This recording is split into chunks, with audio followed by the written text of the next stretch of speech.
प्रिय विद्यार्थियों, आज अपन भील जनजाति के बारे में अध्ययन करेंगे।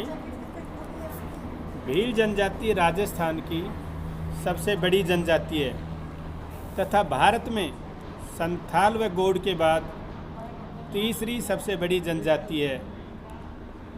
भील जनजाति राजस्थान के सबसे प्राचीन द्रविड़ियन निवासी माने जाते हैं। अब सबसे पहले भील जनजाति की उत्पत्ति के बारे में अध्ययन करेंगे। भील जनजाति की उत्पत्ति के बारे में इतिहासकार एक मत नहीं है, सबके अपने विभिन्न मत हैं। मानव शास्त्री से मुंडा जाति के वंशज मानते हैं क्योंकि इनकी भाषा में मुंडारी शब्दों का अधिक प्रयोग किया गया है। हैडन महोदय ने इन्हें पूर्व द्रविड़ों की पश्चिमी शाखा माना है। प्रोफेसर गुहा इन्हें प्रोटो ऑस्ट्रेलाइड प्रजाति से संबंधित मानते हैं। वेंकटेश्वर के अनुसार ये प्रोटो मेडिटेरियन प्रजाति के वंशज हैं। कर्नल टाड के अनुसार ये निषाद या पुलिन जाति के वंशज हैं। भील जनजाति भारत की प्राचीनतम जनजातियों में से एक है क्योंकि इनका उल्लेख रामायण, महाभारत, पुराण आदि प्राचीन ग्रंथों में मिलता है। भील शब्द का शाब्दिक अर्थ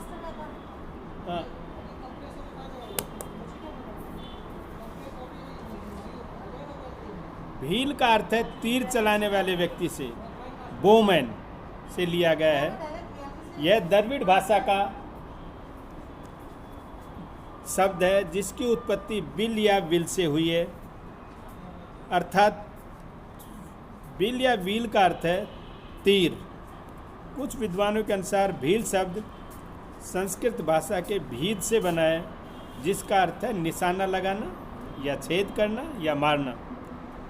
कुछ लोग भील शब्द की उत्पत्ति ग्रीक भाषा के बिल्लू शब्द से भी मानते हैं जिसका तात्पर्य धनुष्य है। वैसे भी अपन अपने यहाँ जैसे 1982 एशियाड में सुना होगा, लिम्बाराम वो भील ही था जिसने निशानेबाजी में गोल्ड मेडल जीता था। तो भील लोग सर्वश्रेष्ठ धनुधर होते हैं। ये आवाज़ तक तीर मार देते हैं। भीलों का उद्भव एवं विकास। कल्याणपुर के ओरी ग्राम के भील मसाद कहलाते हैं। वे अपने आप को धार के पवार मानते हैं। महुवाड़ा, खेजड़ और सराड़ा क्षेत्र के भील पारगी कहलाते हैं। देपरा के भील अपने आप को सिसोदिया कहते हैं। कागदर के भील राठौड़ कहलाते हैं। नठारा और बारपाल के भील कटार चौहान कहे जाते हैं। आबू पर्वत के पश्चिमी उत्तर में रहने वाले भील गरासिया भील कहलाते हैं। भीलों का निवास क्षेत्र।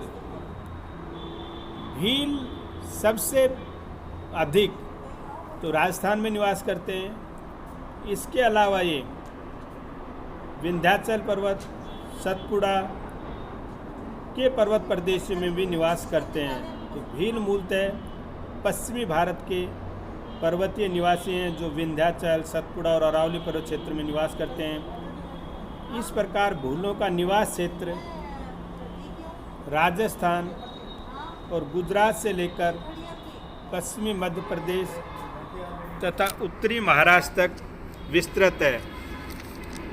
नेक्स्ट, शारीरिक लक्षण। भील मध्यम तथा छोटे कद के होते हैं। इनका कपाल सूचकांक मध्यम, नाक इनकी बीच में चौड़ी होती है, बाल घुंघराले होते हैं, चेहरा गोल होता है तथा इनका रंग हल्के भूरे से गहरा भूरा या कथई रंग कहें इस प्रकार का होता है। भीलों की स्त्रियां पुरुषों से सुंदर होती हैं शारीरिक लक्षणों में। सामाजिक व्यवस्था। भीलों में परिवार को वासुली कहा जाता है। भील समाज पितृसत्तात्मक होते हैं और इनके कुलों में बटे हुए होते हैं। एक कुल में एक ही पूर्वज से संबंधित वंशज मिलते हैं। भीलों के घरों को कू कहा जाता है। भीलों के गांव को पाल कहते हैं। पाल का मुखिया गमिती कहलाता है। गमिती ही उस गांव या पाल का प्रशासक होता है और वही सामाजिक, आर्थिक और व्यक्तिगत झगड़ों को निपटाता है। भीलों में पंचायत बहुत प्रधान होती है। पंचायत के निर्णय सर्वमान्य होते हैं। पंचायत के निर्णयों की कोई अगर अवहेलना करता है तो उनको सामाजिक दंड दिया जाता है। पाल या गांव से बहिष्कृत कर देते हैं। भीलों में सामाजिक उत्तरदायित्व की भावना बहुत प्रबल होती है और अगर किसी समूह के लोग किसी भील पर आक्रमण करते हैं तो पूरे गांव पर उस आक्रमण को मानते हैं और सामूहिक रूप से इसका बदला लेते हैं। यानी किसी दूसरे समुदाय द्वारा, दूसरे समूह द्वारा, दूसरे गांव द्वारा अगर किसी भी भील पर हमला किया जाता है तो पूरा गांव उस हमले को अपने ऊपर ही मानता है और सभी लोग मिल कर के उसका बदला लेते हैं। ये इनमें बहुत बेहतर संगठन है।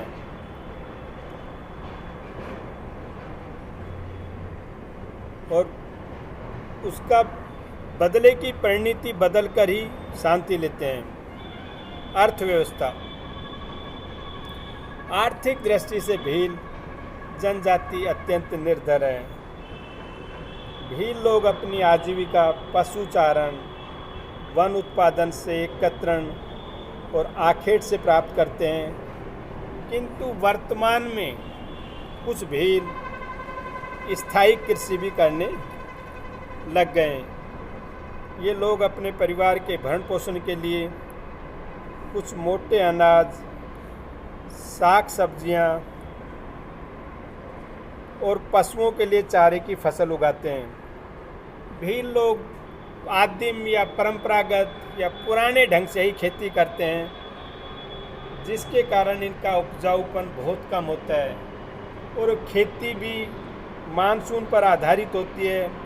मानसून आपको पता है अनिश्चित है, असमान है, जिसके कारण इनकी फसलों की उपज औसत से बहुत कम होती है।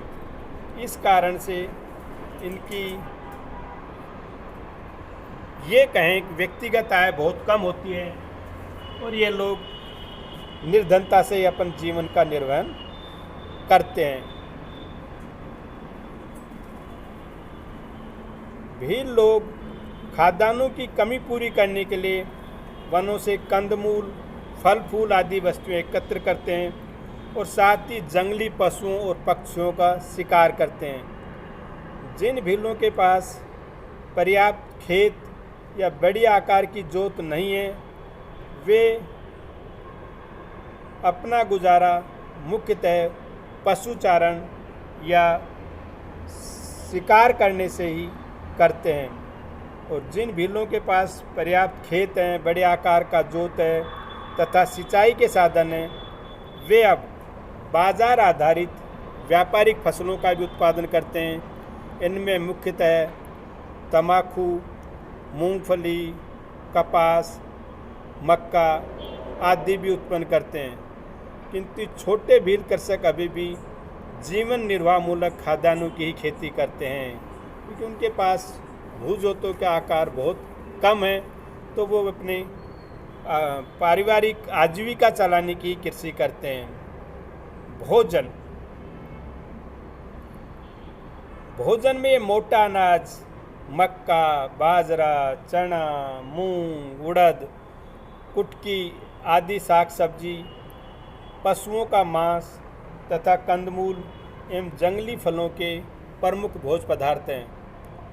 जो भील समीपवर्ती नगरों या अन्य स्थानों पर नौकरी या मजदूरी करने जाते हैं, वे अनेक वस्तुओं को खरीदकर अपना आहार बनाते हैं। भील कुशल शिकारी होते हैं और जंगली पशुओं का मांस बड़ी रुचि से खाते हैं और ये इनकी ज़रूरत भी है, क्योंकि इनके पास खेती कम होती है तो शिकार से ही अपना भोजन का बहुत बड़ा भाग ये प्राप्त करते हैं। इसके अलावा ये लोग तालाबों से पकड़ी गई मछलियों को भी खाते हैं। भील लोग मदिरा के प्रेमी भी होते हैं। ये उत्सवों के अवसर पर सामान्यतः मदिरा और मांसाहारी